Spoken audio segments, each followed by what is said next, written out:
Welcome to our channel. Today we how to back up to iDrive with privacy-friendly settings. Easy tutorial step by step clearly. First, open your web browser and navigate to the iDrive website.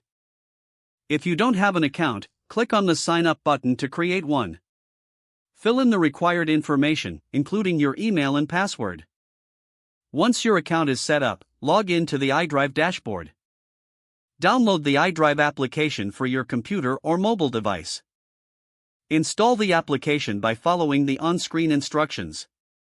After installation, open the iDrive application and sign in with your account credentials. Navigate to the backup section in the app. Select the files and folders you want to back up. To adjust your privacy settings, go to the Settings section. Look for the encryption option and enable it for added security. Choose your preferred encryption method, such as 256-bit AES encryption. If desired, set a private encryption key for more control over your data.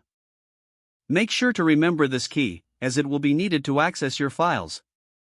Next, check the backup frequency settings. You can select continuous backup or scheduled backups at your convenience. Once you've configured your settings, click the backup button to start the process. Monitor the backup status to ensure all selected files are being backed up correctly. When the backup is complete, review your files in the iDrive dashboard. Your data is now securely backed up with privacy-friendly settings.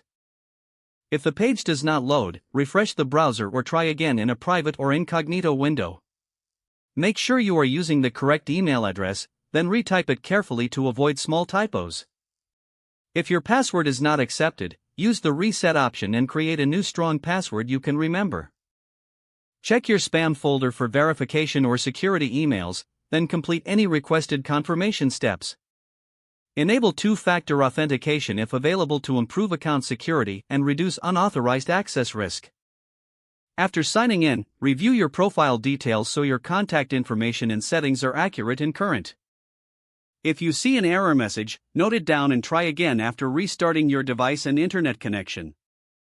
Log out when you finish, especially on shared devices, to keep your account and payment information secure. Don't forget to like this video and subscribe to our channel for more step-by-step tech guides.